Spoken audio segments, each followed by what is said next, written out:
नमस्कार दोस्तों, मैं संजय शर्मा स्वागत करता हूं आपका आपके अपने चैनल श्रुतिकोश में। और इस वीडियो में हम बात करने वाले हैं दोस्तों राजस्थान बोर्ड के चैप्टर राष्ट्रीय सुरक्षा, राष्ट्रीय सुरक्षा एवं आंतरिक सुरक्षा की। ये कक्षा 8 का चैप्टर है दोस्तों। और इस चैप्टर के अंदर जो हमारे देश की राष्ट्रीय सुरक्षा है, आंतरिक सुरक्षा है, उसके बारे में वर्णन किया गया है। तो आइए शुरू करें आज का हमारा चैप्टर।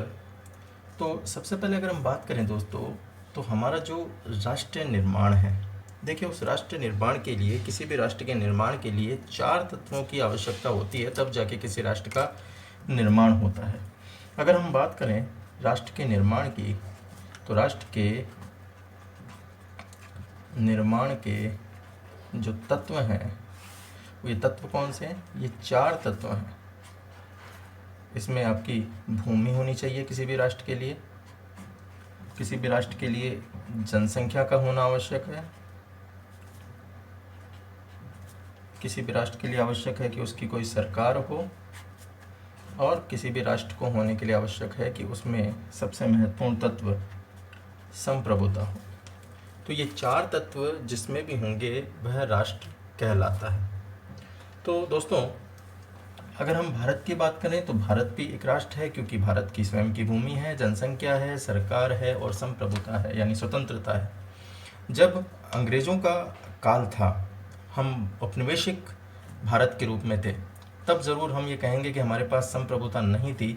लेकिन आज की परिस्थितियों में हमारे पास संप्रभुता भी है, हमारे पास सरकार भी है, हमारे पास जनसंख्या भी है और हमारे पास भूमि भी है। इसलिए हम राष्ट्र के निर्माण के जो तत्व हैं उन सभी को पूर्ण करते हैं। दोस्तों यहीं पे अगर मैं बात करूं तो राष्ट्र की अखंडता को बनाए रखने के लिए यहाँ पर एक फिफ्थ जो चीज़ है उसकी भी आवश्यकता है, और वो है सेना की आवश्यकता। क्योंकि राष्ट्र की अखंडता के लिए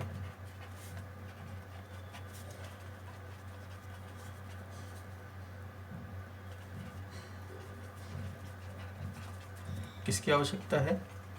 सेना की। तो राष्ट्र की अखंडता को बनाए रखने के लिए सेना की आवश्यकता होती है, यानी देश की सीमाओं की रक्षा के लिए सेना भी एक अनिवार्य अंग के रूप में काम करती है। आपके पास भूमि है, जनसंख्या है, सरकार है, संप्रभुता है, लेकिन अगर आपकी सेना जो है वो सही नहीं है, तो ऐसी कंडीशन में आप अपने राष्ट्र की सुरक्षा नहीं कर सकते हैं। अगर हम भारत की बात करें तो भारत की जो सेना है वो भारत देश का गौरव है, हमारा विश्वास है, और भारतीय सैनिकों ने समय समय पर शौर्य और बलिदान से विश्व में ख्याति अर्जित की है। दोस्तों वर्तमान परिस्थितियां आप देख रहे हैं किस प्रकार चीन के द्वारा भारत के साथ जो है युद्ध का कार्य जो है वो किया जा रहा है, किस प्रकार पाकिस्तान के द्वारा आतंकवाद फैलाकर सेना के द्वारा किस प्रकार युद्ध की जो ललक है वो उनमें आ रही है। लेकिन भारतीय सेना को भी आपने देखा कि किस तरह वो पराक्रम के साथ उनका मुकाबला कर रही है। तो यही है भारतीय सेना। अब अगर हम बात करें कि आखिर इस समय राष्ट्र के समक्ष क्या क्या चुनौतियां हैं, राष्ट्र के समक्ष प्रमुख अगर चुनौतियों की बात की जाए तो प्रमुख चुनौतियां क्या है? दोस्तों राष्ट्र के समक्ष अगर प्रमुख चुनौतियों की बात की जाए तो भारत की सुरक्षा सबसे प्रमुख चुनौती है, यानी सीमा की रक्षा। तो भारत के समक्ष ये चुनौतियां विभिन्न स्तरों पर विद्यमान हैं।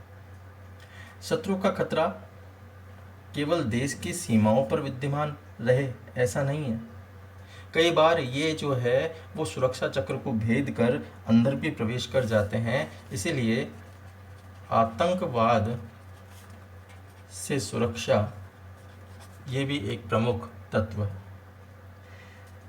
तो ये एक महत्वपूर्ण चुनौती आज के समय में वर्तमान में उभर कर आ रही है। फिर और अगर हम बात करें तो जो हमारी देश की एकता के ताने बाने पर प्रहार करने का प्रयास किया जाता है।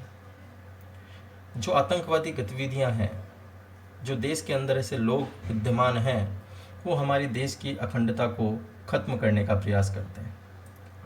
और इन विभिन्न तरह की सुरक्षा चुनौतियों से निपटने के लिए देश में कई स्तरों पर सुरक्षा व्यवस्था की बात भी की जाती है। अगर हम देखें तो भारत में पश्चिम में पाकिस्तान से हमें परेशानी है, पश्चिम में पाक की चुनौती से हम जूझ रहे हैं। तो इसी तरह से हमारे लिए उत्तर में और उत्तर पूर्व चीन से चुनौती है, क्योंकि ये देश भारत पर कई बार आक्रमण कर चुके हैं। इन देशों के साथ हमारा सीमा विवाद जो है वो काफ़ी लंबे समय से चल रहा है, चलता आ रहा है, और वर्तमान समय के अंदर भी ये चीज़ें मौजूद हैं। पाकिस्तानी आतंकवादी गतिविधियों का सहारा लेकर भारत में परोक्ष रूप से युद्ध छेड़े हुए हैं। भारत की उत्तरी सीमा भी जो है वो आए दिन गोलीबारी करती है, और अभी आप ताज़ा स्थिति उसकी देख रहे हैं। उत्तरी पूर्वी सीमा पर चीन जो है वो आए दिन सीमा का उल्लंघन करता रहता है। सीमाओं पर घुसपैठ का खतरा भी लगातार बना हुआ है। और इसी के साथ साथ देश के अगर आंतरिक व्यवस्था की बात की जाए तो यहाँ पर अलगाववादी और नक्सलवादी ये भी भारत की रीढ़ की हड्डी को चोट पहुंचाने में पीछे नहीं रहते। तो ये जो परिस्थितियां हैं, ये जो चुनौतियां हैं, ये राष्ट्र के समक्ष वर्तमान समय में उपस्थित हैं। अब इन चीज़ों को देखते हुए भारत ने राष्ट्रीय सुरक्षा की बात की। राष्ट्रीय सुरक्षा, और ये राष्ट्रीय सुरक्षा दो स्तरों पर होती है। एक राष्ट्रीय सुरक्षा की बात की जाती है बाह्य सुरक्षा के रूप में, और एक बात की जाती है आंतरिक सुरक्षा के रूप में। दो तरह की सुरक्षा जो है किसी भी राष्ट्र को अपनाई जानी आवश्यक है, बाह्य सुरक्षा और आंतरिक सुरक्षा के रूप में। अगर हम बाह्य सुरक्षा की विस्तृत चर्चा करें तो बाह्य सुरक्षा जो है वो क्या है दोस्तों बाह्य सुरक्षा से आशय क्या है? देश की सीमाओं की सुरक्षा, देश की सीमाओं की सुरक्षा, ये बाह्य सुरक्षा कहलाती है। और इसके अंदर भी हमारी देश की जो सीमाओं की रक्षा है वो दो पंक्तियों के आधार पर की जाती है। एक तो प्रथम सुरक्षा पंक्ति और एक द्वितीय सुरक्षा पंक्ति। तो प्रथम सुरक्षा पंक्ति क्या करती है? प्रथम सुरक्षा पंक्ति के रूप में जो देश की सेना है वो क्या करती है? शत्रु से मुकाबला करती है, शत्रु से मुकाबला करती है। तो प्रथम सुरक्षा पंक्ति के अंदर देश की सेना शत्रु से मुकाबला करती है, जबकि उस समय जब युद्ध नहीं होता या शांतिकाल रहता है तब सेना जो है वो कुछ दूर हट जाती है और द्वितीय सुरक्षा पंक्ति के रूप में, द्वितीय सुरक्षा पंक्ति के रूप में क्या करती है दोस्तों? ये अब इसमें द्वितीय सुरक्षा पंक्ति में आते कौन कौन है? जैसे कि बीएसएफ है, आपकी तटरक्षक बल है, भारत तिब्बत सीमा पुलिस है। ये जितने भी हैं ये द्वितीय पंक्ति में तब आ जाते हैं, ये प्रथम पंक्ति में रहते हैं जब ये सीमा पर मुकाबला करने चले जाते हैं तो प्रथम पंक्ति के अंदर चले जाते हैं, जबकि द्वितीय पंक्ति के अंदर क्या कर लेते हैं? ये करते हैं गश्त व निगरानी का काम करते हैं, गश्त व निगरानी का काम करते हैं जब ये द्वितीय सुरक्षा पंक्ति के अंदर रहते हैं। तो इस प्रकार भारत जो है वो दो तरह की सुरक्षा पंक्ति को अपनाता है।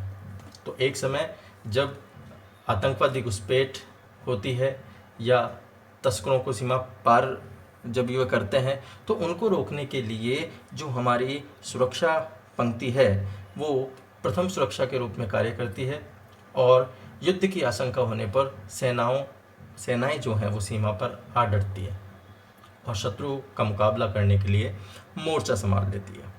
और इसी तरह से द्वितीय सुरक्षा पंक्ति के अंदर गश्त में निगरानी का काम किया जाता है। नेक्स्ट हम बात करते हैं दोस्तों भारतीय सेना की। भारतीय सेना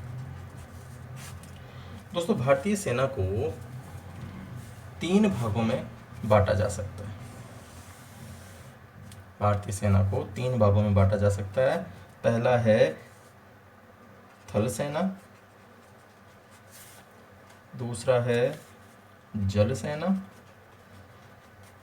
और तीसरा है वायु सेना। थल सेना, जल सेना और वायु सेना, 3 स्तरों पर भारतीय सेना का जो है पार्टीशन किया गया है। थल सेना कौन सी? थल सेना हुई जो जमीन पर युद्ध करती है या रक्षा। जल सेना कौन सी? जो समुद्री सीमा की रक्षा या फिर युद्ध करती है। और वायु सेना कौन सी? जो आकाशीय सीमा पर युद्ध या रक्षा करती है। तो इस तरह से ये 3 तरह की जो सीमा है, 3 तरह की जो सेना है वो भारत के अंदर विद्यमान है। थल सेना, जल सेना, वायु सेना। थल सेना जमीन पर युद्ध करती है, जल सेना समुद्री सीमा की रक्षा करती है, और वायु सेना जो है वो आकाशीय सीमा के ऊपर अपनी जो भारत देश की रक्षा है वो करती है। अगर हम बात करें इनके सेनाध्यक्षों की, सेनाध्यक्ष, तो सेनाध्यक्ष कौन है? अगर बात की जाए थल सेना के सेनाध्यक्ष की तो ये है दोस्तों वर्तमान में मनोज मुकुंद नरवणे, और ये 31 दिसंबर 2019 से थल सेना के अध्यक्ष के रूप में कार्य कर रहे हैं। इनसे पूर्व विपिन रावत जी जो थे इस पद पर थे, लेकिन वर्तमान में उन्हें CDS का पद देने के बाद, यानी चीफ ऑफ डिफेंस का पद देने के बाद, फिर मनोज मुकुंद नरवणे को ये जो है चीफ ऑफ आर्मी स्टाफ बनाया गया है। क्या कहा जाता है इनको? इनको कहा जाता है चीफ ऑफ आर्मी स्टाफ, ये कहा जाता है। वहीं पर अगर हम बात करें जल सेना की, तो जल सेना के जो अध्यक्ष हैं वो हैं दोस्तों एडमिरल कर्मवीर सिंह, और ये 31 मई 2019 से इस पद पर हैं। 31 मई 2019 से। इसी तरह से अगर बात की जाए वायुसेना की, तो वायुसेना के अंदर है air chief marshal Rakesh Kumar Bhadauria, और ये 30 सितंबर 2019 से अपने पद पर है। तो ये कुछ हमने बात की भारतीय सेना की, जिसमें थल सेना, जल सेना, वायु सेना के जो सेनाध्यक्ष हैं वो कौन है वर्तमान के अंदर? मनोज मुकुंद नरवणे। जल सेना में करमबीर सिंह, और वायु सेना में राकेश कुमार भदौरिया। ये जो तीनों हैं ये अध्यक्ष के रूप में वर्तमान में विद्यमान है। दोस्तों वर्तमान में एक CDS का पद भी जो है वो बनाया गया है, और ये CDS का जो पद है वो क्या है? ये है चीफ ऑफ डिफेंस स्टाफ। ये एक पद बनाया गया है वर्तमान में, और ये क्या करेगा? ये दोस्तों तीनों सेनाओं पर नियंत्रण और तालमेल का काम करेगा। तीनों सेनाओं में तालमेल बैठाने का काम जो है वो इसका है। और वर्तमान में जो जनरल विपिन रावत जो हैं वो इसके पहले CDS बनाए गए हैं, पहले CDS। तो पहले CDS कौन है? Chief of defence staff. ये है दोस्तों जनरल विपिन रावत। दोस्तों जो भारतीय सेना होती है, ये भारतीय सेना किसके नियंत्रण में कार्य करती है? भारतीय सेना पर नियंत्रण करती है दोस्तों केंद्र सरकार। केंद्र सरकार के नियंत्रण के अंदर भारतीय सेना काम करती है और तीनों सेनाओं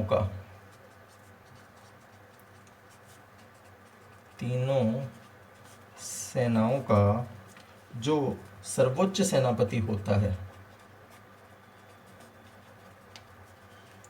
वो सर्वोच्च सेनापति कौन होता है दोस्तों? ये होता है राष्ट्रपति। देश का जो राष्ट्रपति है, भारत देश का जो राष्ट्रपति है, वह तीनों सेनाओं का सर्वोच्च सेनापति कहा जाता है। दोस्तों भारतीय जो सेना है वो भारतीय सेना उच्च प्रशिक्षित तथा परमाणु हथियार और शक्तिशाली आधुनिक हथियारों से युक्त विश्व की एक अनुशासित सेना के रूप में जानी जाती है, एक शक्तिशाली सेना के रूप में जानी जाती है। भारतीय सेना ने, आपको पता है कि 1962 में, 1965 में, 1971 में, 1999 में युद्ध किया और अपने प्रतिद्वंदियों को उस युद्ध के अंदर मौके खिलाई। तो युद्ध में क्या हुए? विजयी हुए। तो भारतीय सेना का पराक्रम यहाँ से हम देख सकते हैं। तो दुश्मनों को मुंह तोड़ जवाब देकर दुश्मन के यहाँ पर दांत खट्टे कर दिए। विश्व के अनेक युद्धग्रस्त देशों में युद्धों को रोकने के लिए भारतीय सेना को यूएनओ की जो सुरक्षा पंक्ति थी उसके अंदर भी शामिल किया गया और यूएनओ में शांति सेना के रूप में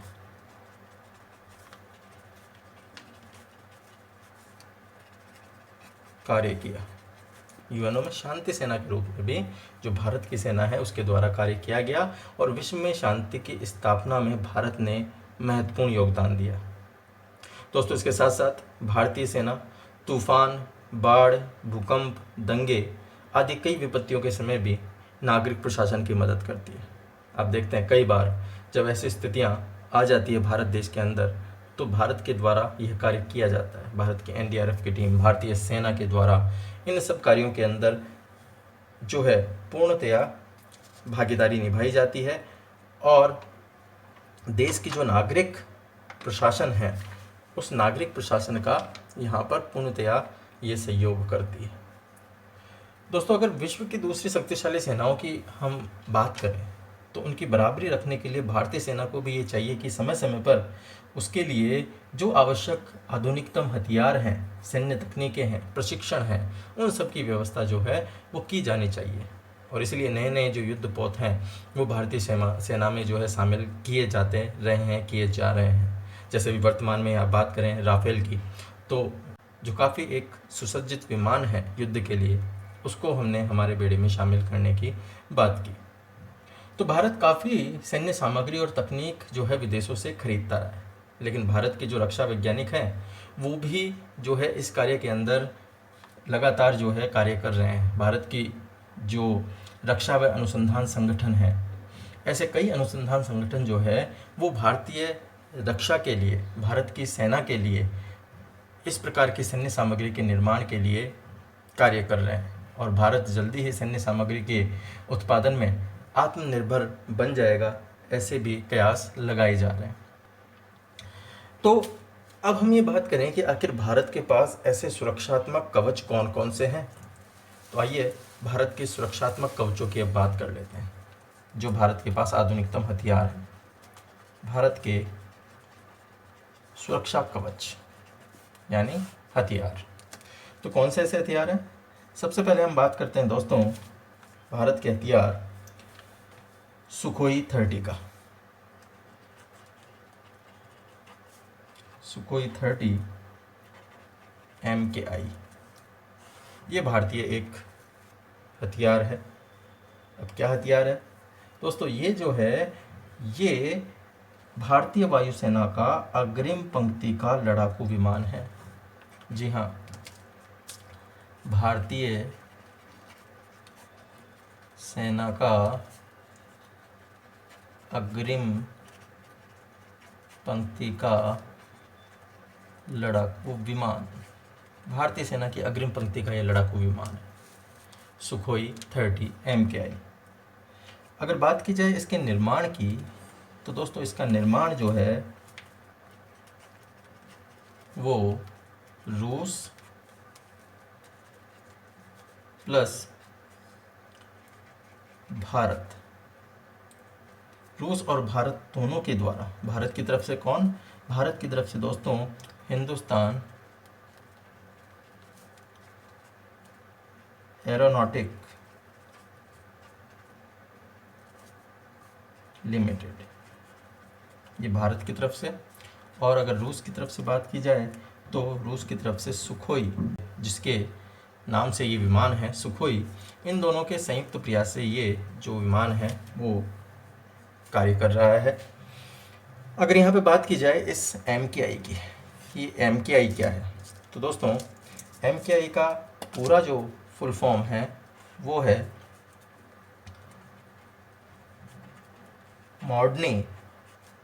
मॉर्डनी रोबानबी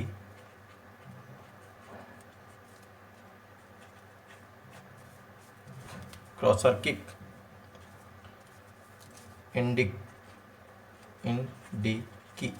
इंडिकी, मॉर्डनी रोबानबी कौसार्किक इंडिकी, और हिंदी में क्या कहेंगे इसको, इसका अर्थ है आधुनिक व्यावसायिक भारतीय विमान। अगर इसकी पहली उड़ान की बात की जाए तो पहली उड़ान थी दोस्तों इसकी 1997 में, और भारतीय सेना में कब शामिल किया गया, सेना में 2002 में इसको भारतीय सेना में शामिल किया गया। 2004 से जो भारत की भारतीय कंपनी है उसने इसका निर्माण प्रारंभ किया। भारतीय कंपनी कौन सी, भारतीय कंपनी हिंदुस्तान एरोनॉटिक्स लिमिटेड, इसने इसका निर्माण जो है वो 2004 से प्रारंभ कर दिया। दोस्तों क्या विशेषता है इसकी, आइए देख लेते हैं सुखोई 30 की विशेषताओं को।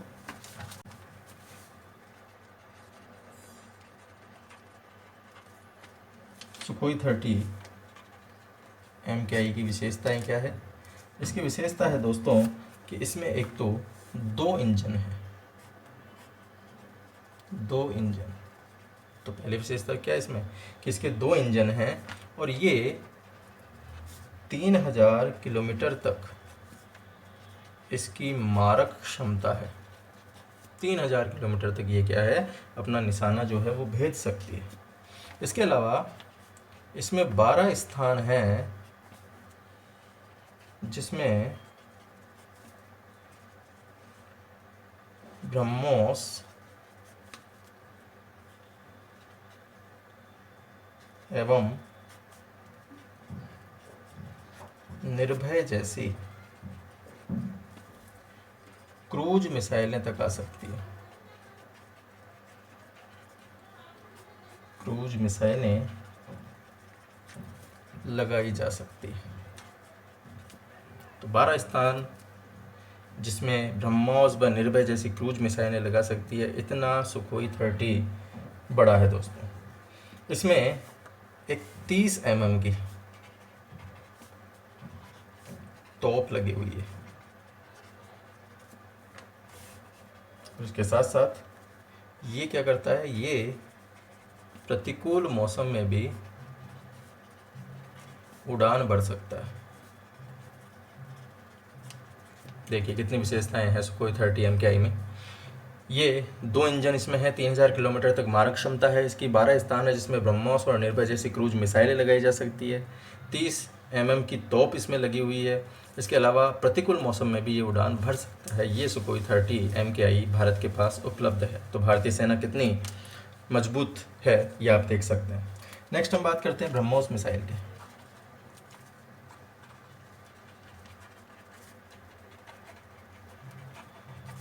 ब्रह्मोस मिसाइल, तो ब्रह्मोस मिसाइल की क्या विशेषताएं हैं दोस्तों? सबसे पहले तो इसके निर्माण की बात करते हैं। इसका जो निर्माण है वो रूस प्लस भारत के द्वारा किया गया संयुक्त उपक्रम है ये, रूस और भारत का, ठीक है। दूसरा, ये कम दूरी की सुपरसोनिक क्रूज मिसाइल है।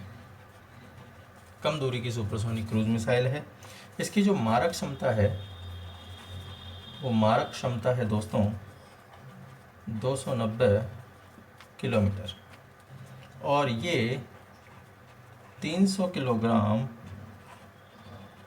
विस्फोटक जो है वो ले जा सकता है।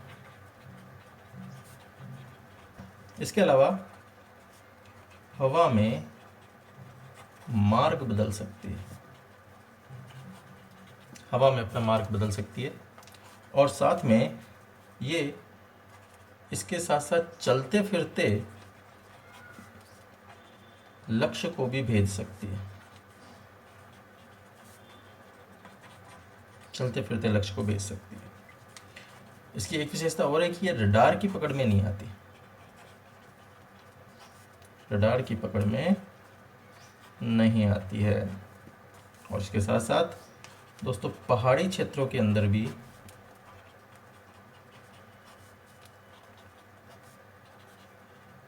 पहाड़ी क्षेत्रों के पीछे जो लक्ष्य होते हैं उनको भी ये भेज सकती है, भेज सकती है। तो ब्रह्मोस मिसाइल निर्माण इसका रूस और भारत ने किया, संयुक्त उपक्रम है इनका। कम दूरी की सुपरसोनिक क्रूज मिसाइल ये है। मारक क्षमता इसकी 290 किलोमीटर है। 300 किलोग्राम विस्फोटक सामग्री ये ले जा सकती है। साथ में हवा में मार्ग बदल सकती है और चलते फिरते लक्ष्य को भी ये भेज सकती है। इसके अलावा रडार की पकड़ में ये नहीं आती आसानी से, और पहाड़ी क्षेत्रों में जो है जो लक्ष्य छुपे हुए रहते हैं उनको भी ये भेद सकती है। तो ये हमारी ब्रह्मोस मिसाइल हमारे पास है।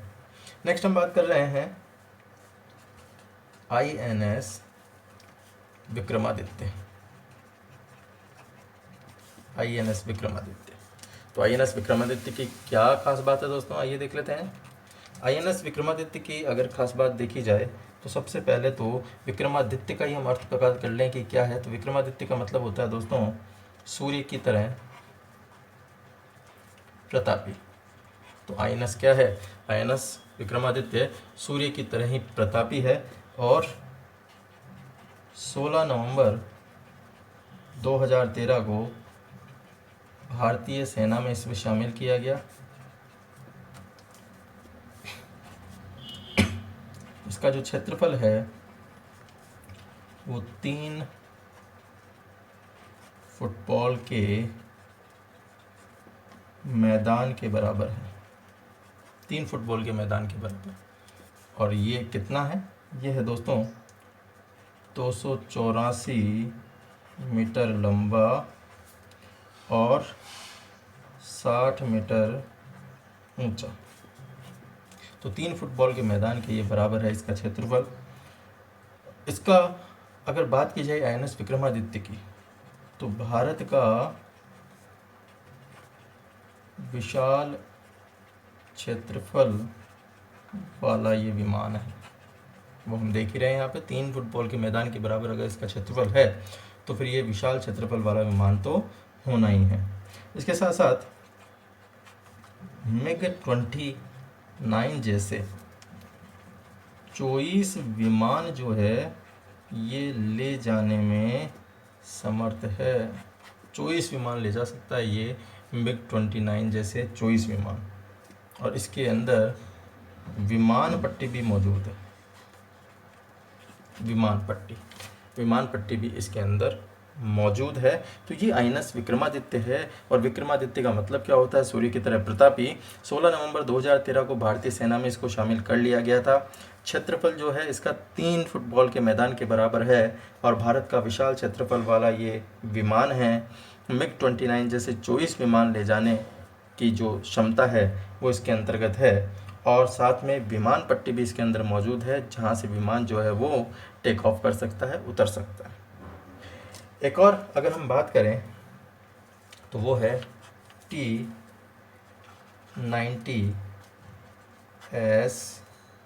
Bhishma tank. T-90S Bhishma tank क्या है? ये T-90S भीष्म टैंक देख लेते हैं दोस्तों।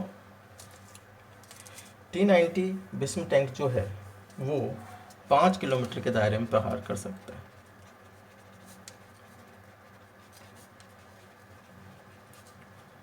5 किलोमीटर के दायरे में प्रहार कर सकता है।